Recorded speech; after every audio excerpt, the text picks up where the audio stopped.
हमारे खास कार्यक्रम रिपोर्टर लाइव में आपका स्वागत है। इस प्रोग्राम में हमारे साथ देश के अलग अलग हिस्सों से रिपोर्टर जुड़ते हैं और अपने राज्य की अहम खबरों की जानकारी आप तक पहुंचाते हैं।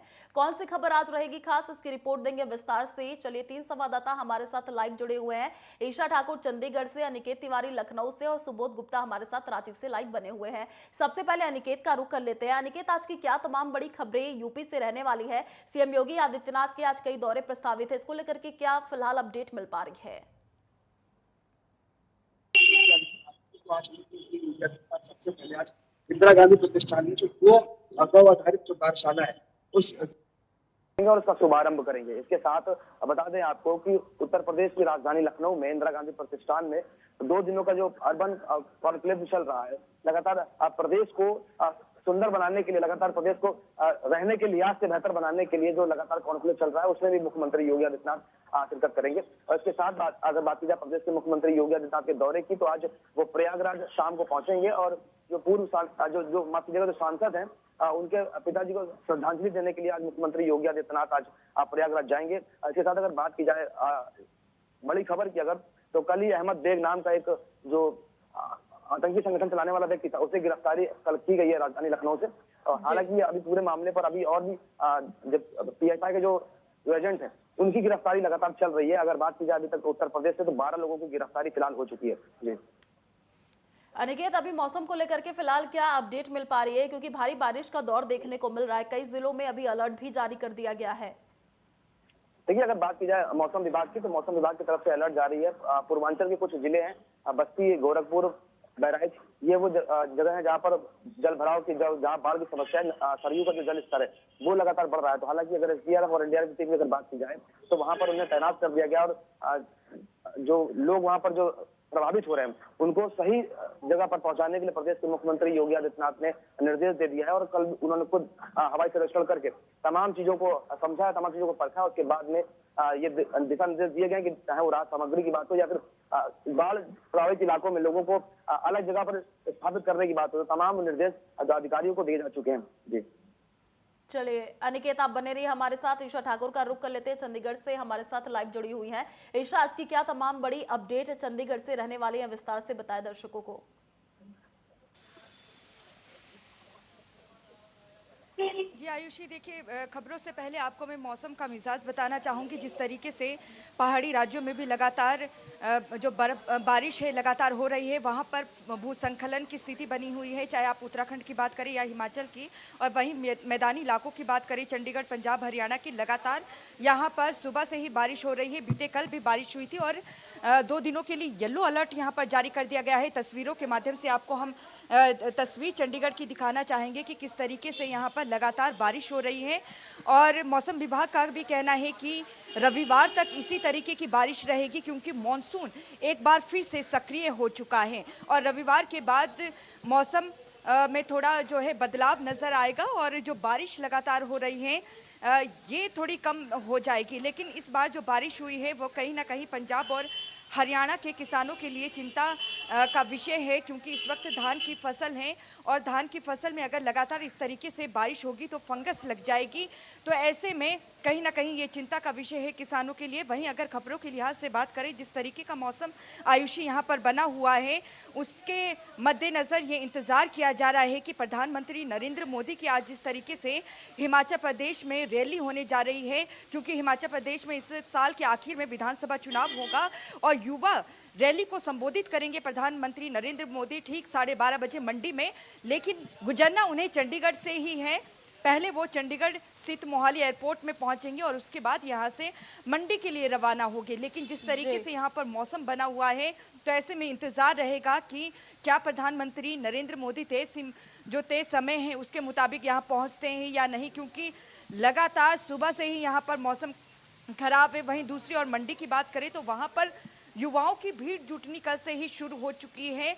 लाखों युवाओं को संबोधित करेंगे और यहाँ पर नजरें इसीलिए भी टिकी है क्योंकि हमेशा से हिमाचल प्रदेश में देखा जाता है कि जो कांग्रेस और बीजेपी हैं वही चुनाव लड़ती है और इस बार पहली बार आम आदमी पार्टी चुनाव लड़ने जा रही है। और कहीं ना कहीं आप सुप्रीमो अरविंद केजरीवाल जो देश के प्रधानमंत्री हैं नरेंद्र मोदी उन्हें निशाने पर लेते हैं। और आज की जो मंडी की रैली होने वाली है वहां पर देखने वाली बात रहेगी कि प्रधानमंत्री नरेंद्र मोदी आम आदमी पार्टी को, जो कि खुद को कट्टर ईमानदार पार्टी कहती है, उसे किस तरीके से निशाने पर लेती है। यहाँ पर देखना होगा जिस तरीके का मौसम बना हुआ है, क्या प्रधानमंत्री का दौरा जो प्रस्तावित है पहले से वो हो पाता है या नहीं। और इसके अलावा पंजाब सरकार, जो कि यहाँ पर आम आदमी पार्टी की सरकार है, और राज्यपाल, उन दोनों के बीच तनातनी बहुत ज़्यादा बढ़ चुकी है। और दोनों के बीच में जिस तरीके की स्थिति बनी हुई है, ऐसा लगता है कि आने वाले दिनों में ये समस्या और भी उलझ सकती है।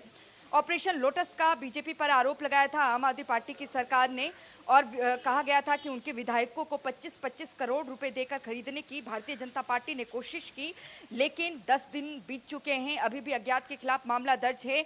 विश्वास मत अपनी ही सरकार के लिए लाना चाहती थी मान सरकार, लेकिन जो मंजूरी पहले दी गई थी एक दिन के विशेष सत्र के लिए राज्यपाल की तरफ से, उसे 21 तारीख को ही रद्द कर दिया था पंजाब के राज्यपाल बनवारी लाल पुरोहित ने। लेकिन एक बार फिर से 22 तारीख को कैबिनेट की बैठक बुलाते हैं भगवंत मान, उसमें फिर से मंजूरी देते हैं कि 27 तारीख को दोबारा जो है विधानसभा का सत्र होगा। लेकिन कहा जाता है कि जनता से जुड़े मुद्दों को इस पे उठाया जाएगा। लेकिन राज्यपाल की तरफ से बीते कल देर रात जो विधानसभा के सचिव हैं उन्हें एक पत्र भेजा गया है राज्यपाल कार्यालय से, और यहाँ पर ब्यौरा मांगा गया है कि जो विशेष सत्र बुलाया जा रहा है वो किन मुद्दों के लिए बुलाया जा रहा है, क्या विधायक कार्य रहेंगे।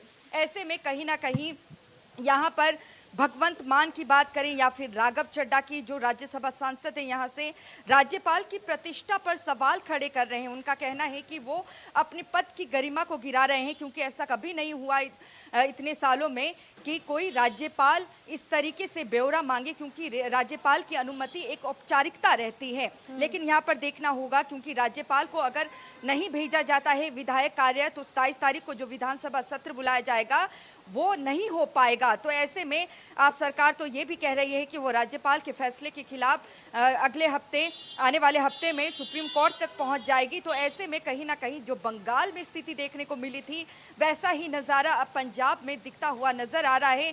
यहाँ पर देखना भी होगा क्या राज्यपाल उन्हें अनुमति देते हैं विधानसभा सत्र के लिए या नहीं। ये भी कहा जा रहा है, जो हमारे सूत्र बता रहे हैं, कि भले ही जनता से जुड़े मुद्दों के लिए ये विशेष सत्र बुलाया जा रहा हो, लेकिन यहाँ पर जब विशेष सत्र की अनुमति दी जाएगी तो विश्वास मत भी मान सरकार लेकर आएगी भारतीय जनता पार्टी पर जो आरोप लगाए गए हैं ऑपरेशन लोटस उसके तहत। तो ऐसे में इस खबर पर नजर रहेगी आयुषी। और इसके अलावा जिस तरीके से पंजाब लोक कांग्रेस, जो कि पंजाब के पूर्व मुख्यमंत्री कैप्टन अमरिंदर सिंह की पार्टी है, उसका विलय भारतीय जनता पार्टी में हो गया है। गठबंधन के तहत चुनाव लड़ा गया था। पहली बार होगा कि कैप्टन अमरिंदर सिंह पार्टी कार्यालय, जो बीजेपी का पार्टी कार्यालय सेक्टर 37 में मौजूद है, वहां पर शिरकत करेंगे और जितनी भी जो घटनाक्रम यहाँ पर घटित हो रहे हैं उस पर विस्तार पूर्वक चर्चा करेंगे। कैप्टन अमरिंदर की बात करें, राजनीतिक तजुर्बा बहुत ज़्यादा है, उन्हें 50 साल से अधिक का तजुर्बा है।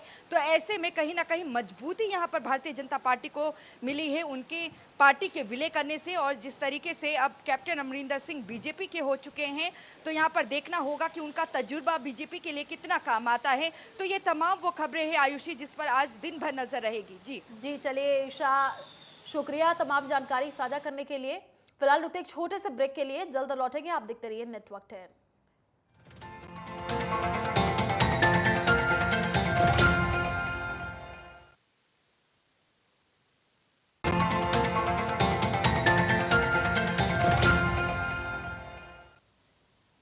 ब्रेक के बाद आपका स्वागत है। तो हमारे साथ लाइव बने हुए हैं सुबोध गुप्ता रांची से, उनका रुख कर लेते हैं। सुबोध, आज की क्या तमाम बड़ी अपडेट रांची से रहने वाली है? सियासी गलियारों से आज की क्या तमाम बड़ी जानकारी?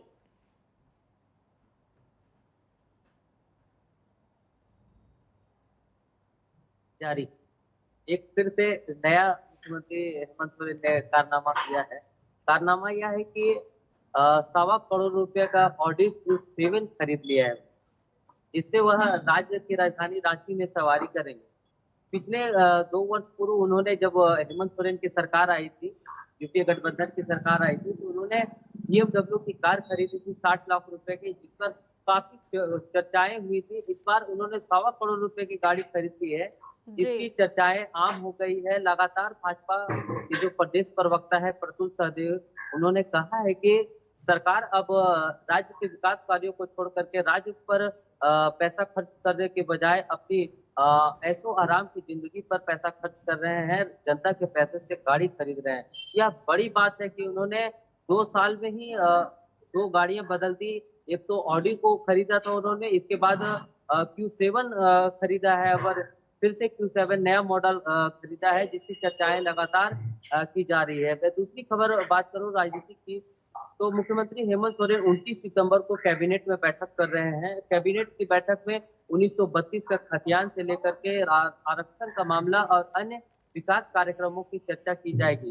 इस पर भाजपा लगातार अपनी नजरें बनाई हुई है। भाजपा झारखंड की विपक्ष की पार्टी है, यूपीए गठबंधन सत्ता पक्ष है, जबकि भाजपा विपक्ष की पार्टी है और नजरें बनाई हुई है 1932 के खतियान पर। भाजपा के जो शीर्ष नेता है होम मिनिस्टर अमित शाह के निर्देश पर यहाँ पर लगातार जो प्रदेश अध्यक्ष है दीपक प्रकाश भी बैठक कर रहे हैं और किसी न किसी तरह से 1932 का खतियान का मामला पर मुख्यमंत्री हेमंत सोरेन और तमाम यूपीए गठबंधन सरकार के मंत्री को घेरने का कोशिश की जा रही है। मैं दूसरी बड़ी खबर बात कर रहा हूँ कि जदयू की कार्यकारिणी की बैठक 25 सितंबर को की आज होनी है, जिसमें लगभग जो प्रदेश अध्यक्ष है जदयू के और राज्यसभा सांसद है खीरू महतो सभी पदाधिकारियों के साथ बैठक करेंगे और राज्य के विकास के अलावे जो जदयू का बिहार सरकार में मुद्दे हैं वो उसे झारखंड में कैसे इम्प्लीमेंट किया जाए या झारखंड में कैसे लाया जाए, झारखंड जो जदयू के तर्ज पर कैसे चलाया जाए और नीतीश सरकार के मॉडल को यहाँ पर किस प्रकार लॉन्च किया जाए, उस पर प्रदेश अध्यक्ष खीरू महतो लगातार विचार विमर्श करेंगे, अपने पदाधिकारियों के साथ बैठक करेंगे। सबसे बड़ी खबर मैं बताने जा रहा हूँ कि आज भाजपा के प्रदेश प्रभारी जो नए प्रभारी बने हैं लक्ष्मीकांत वाजपेयी, आज भाजपा के प्रदेश कार्यालय हरमू स्थित कार्यालय में बैठक करेंगे। बैठक में भाजपा के शीर्ष नेता, प्रदेश अध्यक्ष, सांसद, विधायक सभी शामिल होने वाले हैं। मैं बता दूं कि यह बड़ी खबर है। आज कहीं न कहीं से जो नए प्रदेश प्रभारी है लक्ष्मीकांत वाजपेयी बैठक करेंगे और 1932 का खतियान जो है उस पर चर्चा करेंगे और जो चलिए सुबोध, आप बने रहिए हमारे साथ, रुक करेंगे आपका। फिलहाल रुक कर लेते हैं राहुल पुजारी का, मुंबई से हमारे साथ लाइव जुड़े हुए हैं। राहुल, आज की क्या तमाम बड़ी अपडेट मुंबई से रहने वाली है? सियासी गलियारों की क्या तमाम बड़ी जानकारी है, जिसमें एक बहुत बड़ी खबर ये है कि एकनाथ शिंदे जो मुख्यमंत्री बनने के बाद एक बहुत बड़ा झटका लगा है जी उनको। कल बॉम्बे हाईकोर्ट का एक फैसला आया जो शिवाजी पार्क को लेके, शिवाजी पार्क जो 15 दिन से सुर्खियों में बना हुआ था, काफी 15 दिन से मीडिया की सुर्खियों में था, राजनीतिक गलियारों में सुर्खियों में बना हुआ था। बॉम्बे हाईकोर्ट ने एक फैसला दिया है जो उद्धव ठाकरे के पक्ष में गया हुआ है। जो शिवसेना के दो गुट बने हुए थे, एकनाथ शिंदे गुट और उद्धव ठाकरे गुट, तो दोनों ने एप्लीकेशन दिया था बॉम्बे हाईकोर्ट में और बॉम्बे हाईकोर्ट ने उद्धव ठाकरे ग्रुप को 6 तारीख तक दशहरा उत्सव मना सकते हैं। और दर्शकों को बता दूं कि ये मामला है क्या। ये 1966 में बाला साहब ठाकरे जो हिंदू सम्राट कहे जाते हैं, उन्होंने दशहरा वाले दिन ही शिवसेना की स्थापना की थी और शिवाजी पार्क से ही स्थापना की थी। तब से शिवाजी पार्क में हर साल दशहरा उत्सव मनाते हैं, शिवसैनिक मनाते हैं, बहुत बड़ा उत्सव होता है और महाराष्ट्र की राजनीति में इसका बहुत बड़ा महत्व है। ध्रुवीकरण है महाराष्ट्र की राजनीति का, जो शुरुआत होती है यहीं से बाला साहब ठाकरे ने यहाँ से शुरुआत की थी। इसको लेके शिंदे ग्रुप और उद्धव ठाकरे ग्रुप में घमासान 15 दिनों से मचा हुआ था। कल बॉम्बे हाई कोर्ट ने इसके फैसले के बाद विराम लगा दिया है और उद्धव ठाकरे को परमिशन दे दी है, 2 से 6 तारीख तक दशहरा उत्सव मना सकते हैं। चलिए राहुल, शुक्रिया तमाम जानकारी साझा करने के लिए। फिलहाल एक छोटे से ब्रेक के लिए, जल्द लौटेंगे कुछ और खबरों के साथ।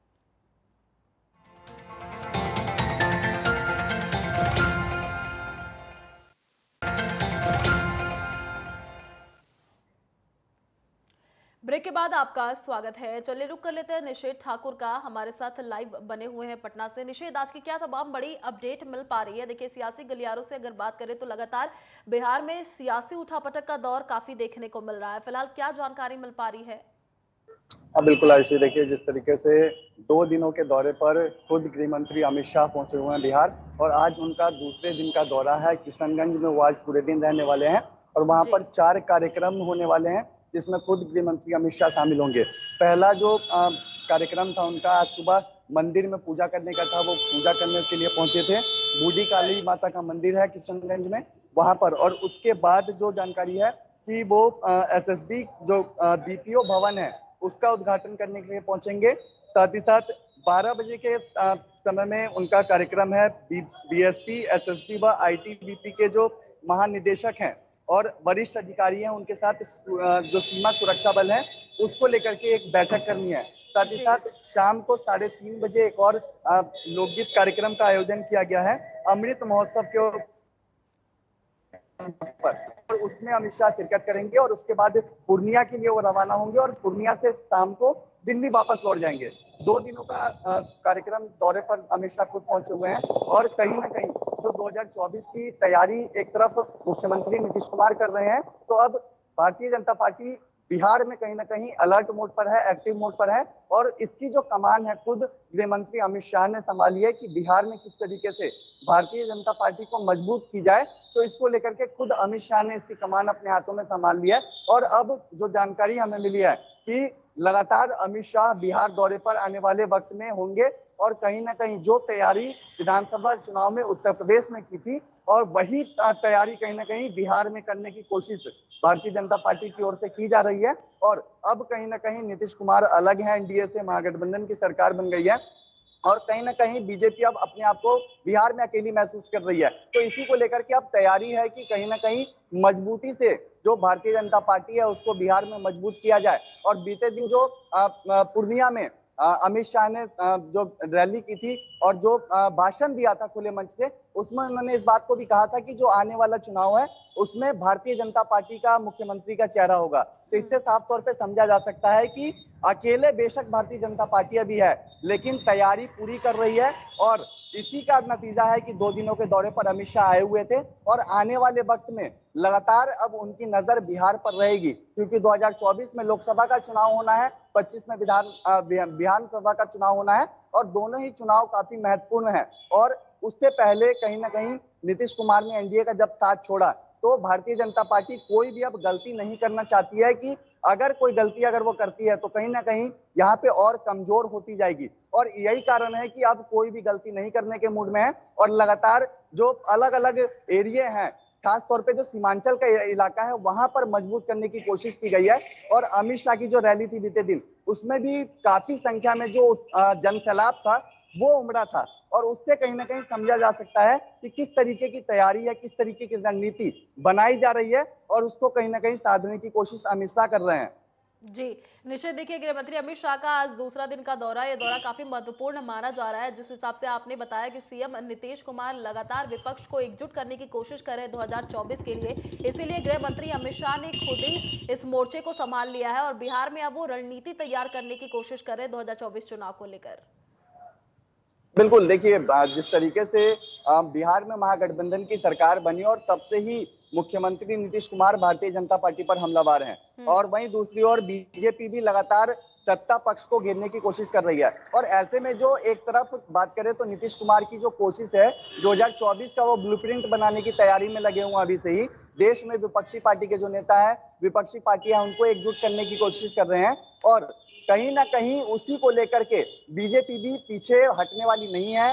बीजेपी भी अभी से ही अलर्ट मोड पर है। बीजेपी की भी कोशिश अभी से ही है कि आखिर 2024 और 25 की तैयारी किस तरीके से बिहार में की जा सके ताकि मुख्यमंत्री नीतीश कुमार के बिना भी भारतीय जनता पार्टी अकेले बिहार में चुनाव लड़ने में सक्षम हो। तो उसकी तैयारी अभी से की जा रही है और आज लालू प्रसाद यादव भी दिल्ली के लिए रवाना हो गए हैं। जानकारी हमें मिली है कि कल खुद मुख्यमंत्री नीतीश कुमार भी यहाँ से दिल्ली जाने वाले हैं और वहां पर लालू यादव और नीतीश कुमार दोनों की मुलाकात सोनिया गांधी से होने वाली है। तो दोनों ही तरफ रणनीतियां बनाई जा रही हैं और ऐसे में यह देखना होगा कि आखिर आने वाले वक्त में किस तरीके से दोनों ही जो पार्टियां हैं वो काम करती हैं, क्योंकि दोनों ही अपने अपने स्तर से अलर्ट मोड पर है। नीतीश कुमार भी पूरी कोशिश कर रहे हैं, लालू यादव का उनको अब साथ में मिल गया है और दोनों भाई कहीं ना कहीं 2024 की तैयारी को लेकर के विपक्षी पार्टी को एकजुट करने की कोशिश कर रहे हैं। तो बिहार में कहीं ना कहीं भारतीय जनता पार्टी भी अपने संगठन को पूरी तरीके से मजबूत कर रही है। सीमांचल के इलाकों में भी खास तौर पे जनसभाएं हो रही हैं। अमित शाह 2 दिन के दौरे पर थे,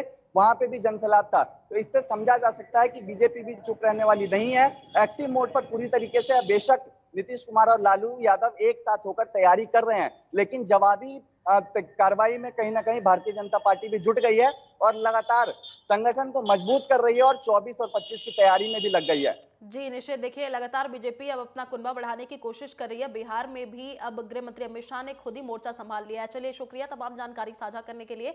रुक कर लेते उपेंद्र सिंह राणा का, हमारे साथ देहरादून से लाइव बने हुए हैं। उपेंद्र, आज की क्या तमाम बड़ी अपडेट रहने वाली है देहरादून से? देखिए लगातार मौसम को लेकर के भी अभी मौसम विभाग ने अलर्ट जारी कर दिया है। वो कौन कौन से जिले हैं जहां पर भारी बारिश को लेकर के अभी चेतावनी जारी किया गया है?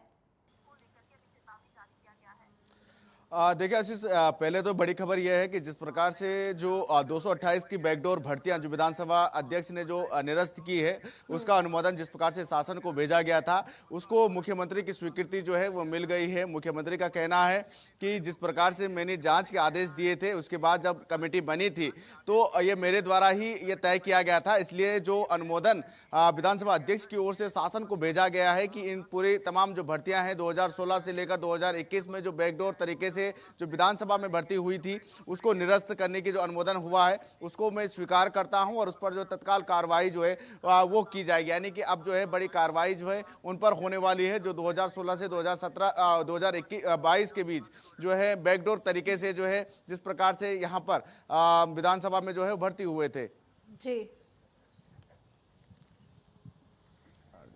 चलिए शुक्रिया उपेंद्र तमाम जानकारी साझा करने के लिए। फिलहाल रिपोर्टर्स लाइव में इतना ही। आपको बता दें सभी रिपोर्टर्स का बहुत बहुत धन्यवाद हमसे जुड़ने के लिए और अपने राज्य की तमाम बड़ी खबरों को साझा करने के लिए। चलिए फिलहाल रिपोर्टर्स लाइव में इतना ही। देश और दुनिया की तमाम बड़ी अपडेट को देखने के लिए आप देखते रहिए नेटवर्क 10। जय हिंद।